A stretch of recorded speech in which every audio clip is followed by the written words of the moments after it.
Hey guys, this is Aaron, and we'll be opening a box of Secrets of Eternity. I don't know, this is a pretty old box. I'm not actually sure how old is it exactly. I'm not 100% sure, but it has pendulums in it, so it looks like odd eyes. Is that odd eyes? Yeah, it looks like odd eyes. So let's just get into it. There we go. I always had a hard time opening these boxes properly, so I'm just going like that, make my life easier. There we go.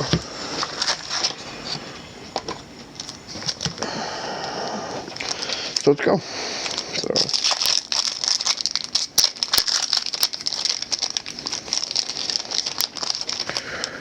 Alright, so Ritual Beast Ambush, some Raid Raptor stuff.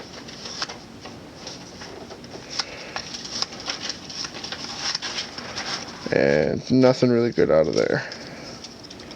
Yeah. Huh? You're not guaranteed a hollow. Yeah, you're not guaranteed a hollow in this pack, so you just have to hope to get what you can get.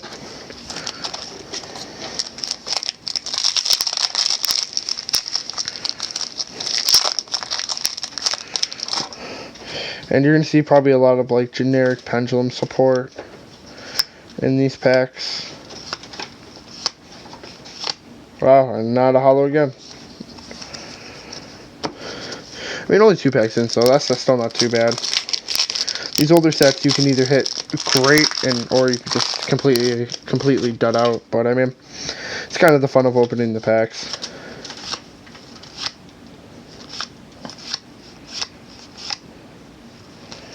And something for Dragoonides. Dragoonides. Very interesting deck.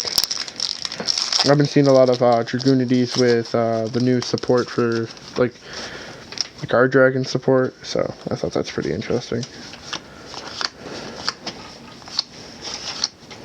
Oh, and yeah, this is what is this? Void Launch is our first. That's not bad. I mean, I can't remember if the card ever got any play. Probably not, but let's do. Okay. Talk. This card is for that card. Void Launcher goes with Infernities. That's fine. Or Infernoids. Infernoids. Okay. Alright. Oh, I mean, Infernoids, if they get grasses back, I mean, we'll see Infernoids. But a lot of decks would be doing a lot if we had grass, so. Sadly, I don't see it coming back. I would like to, it just made Lightsworns viable. And I like that thought, but not a lot of other Yu-Gi-Oh players do, so. That and like Skull Serpents was really good as a 60-card deck. I mean, I like the 40-card deck more because it's more consistent in my personal opinion, but yeah. Some Despots.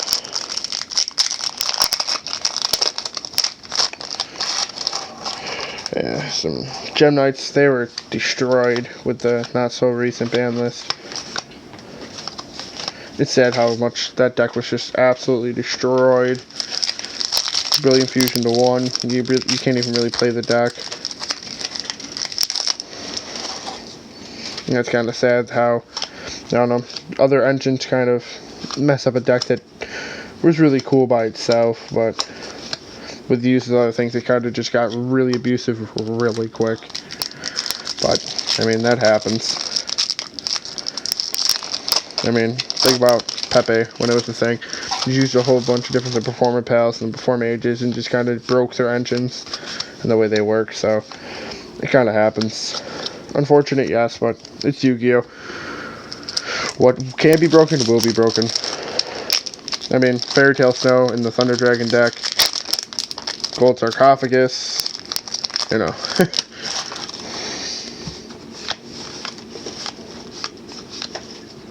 Oh, Seed Void. And, alright. So another Trinity card, right? Yeah. Cool. I needed that card. Oh, cool. I'm rebuilding X-Sabers. Oh, that's cool. I don't know, I've never really was into X-Sabers, but I always thought they looked really cool and interesting. So look out for that deck profile soon to come. Yeah, we also have a zombie deck profile coming soon too, and also Magical Mind. Woo. You know what? Leave me alone. I mean, the Magical Mind deck is kind of interesting. It has 2 different engines in one. You'll see in the video though. So that should be coming soon too. Just trying to make sure we get everything in good quality. That's all. Just takes time. That's why you guys have been seeing more of the live streams than this, because this takes time, money, and stuff like that. We're not making money off of YouTube at this point. So this is all out of our pockets just to bring some enjoyment. So hopefully you guys understand. And if you do, I really appreciate it.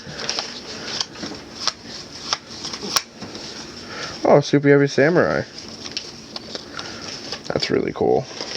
Yeah, he's the one right below the big beefy train guy for the 6 samurais. I like the big beefy train guy for some reason. 3 got him called I needed. Oh, that's good. Actually, I now have the 3 copies because I believe John has the other one. So That's awesome. Yeah. This box is overflowing, and it's overflowing quick. It's the Titanic. It's filling up too quickly. Oh, another Infernoid. I don't know, I've never was interested in that deck in the slightest. I always thought it was just too overhyped, in my personal opinion, but you guys all about playing your favorite deck and trying to figure out how to make it work if you don't mind playing more of a rogue strategy.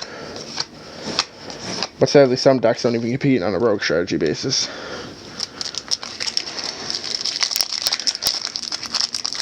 There's quite a few decks that come to mind when I think about not being able to compete on rogue.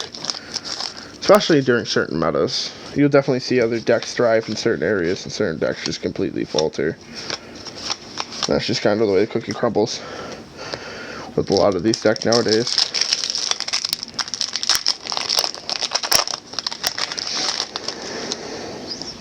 How we're getting a new Red Eyes alternative, that's really cool, but it's kind of sad for the fact, I mean, maybe if we had him when Blue Eyes alternative came out, we might have seen some play from that, but we're just so far gone.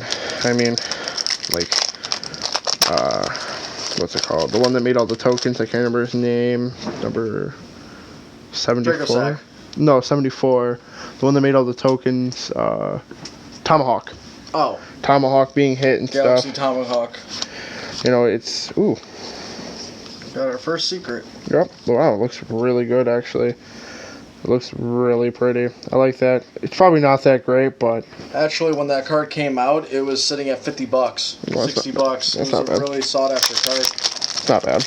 I mean, it definitely seems like this was more of like where traps could be played in the main deck and not have to see that many problems for it. Yep.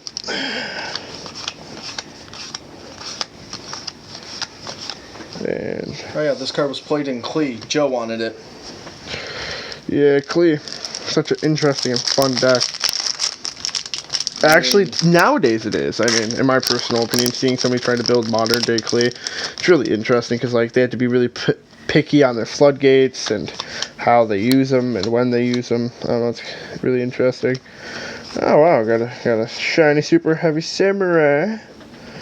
Oh, it's a cute little one. It's a tiny guy. He's not super heavy. I mean, it doesn't look too bad. Probably about $1,000 max. He's not too thick.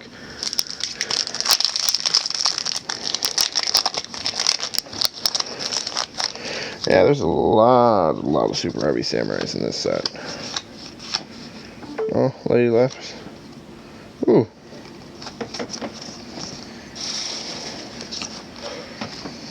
That's another one. Not the greatest from but it looks really cool. Really interesting. And more stuff to just randomly put in binders and just kind of hollow out things and have fun. If you guys wanted to comment in the comment section letting us know kind of what decks you guys are interested in these upcoming formats, or decks that you kind of made rogue, even though, like, you know, they got hit by ban list or they just kind of fell off. So I'm always interested in new deck ideas. So I'm building a pretty interesting deck right now.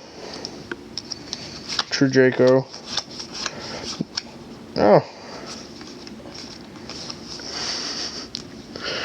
True Draco Stealth. Clifford Yes, Scout. Clifford Scout. Why did I say True Draco? I don't know. Long day. Clifford Scout. It's the first real, like, true Klee card we've seen. Interesting. Out of all these, we've seen one true, like... And we've only pulled one secret and one ultra out of this box. That's kind of intense to think about. But, it happens sometimes. There's our second ultra. Yep. Marmaduke. I remember seeing him when I faced an Infernoid player at Toronto. Yeah, 'cause I was playing 60 card Lightsworn, he was playing 60 card Infernoids, and it was me and him just kept on making the comment to each other, whoever can hit grass first wins, and that's how it went. I hit grass first game, he hit grass second game, third game, just couldn't get to it. Neither of us really could. He got it a little bit after I did, but at that point, it was just a 10 card plus for him, instead of being a lot more. But, alright, that's the end of this box. I'll just go through the cards I pulled, because, I mean, why not? I don't know, it's kind of cool to have, because, I mean, Infernoids, if they get the right support, I can definitely see them doing something. Clifford Scout, cool card. I know Klee, a lot of Klee players, so it's kind of cool. So Teller Knight, I don't know how to pronounce that last part. But yeah, so Teller Knight, it's pretty cool. Another super heavy samurai. He's pretty cool. Trumpeter, yeah. And that honestly, that card just looks great. There's just so much going on with that artwork. It kind of reminds me of Raw, like the Phoenix mode of Raw. I don't know why, but it does. Then a super heavy samurai. The Synchro looks really cool in my personal opinion. I don't know, a lot of these artworks back in the day just looked really good for just no apparent reason. I don't know why. It just seems like a lot of these newer artworks they don't care for the detail like they used to, so that's just at least my personal opinion. Oh, this is Aaron from the Deep Sea Haven saying peace, and chicken grease.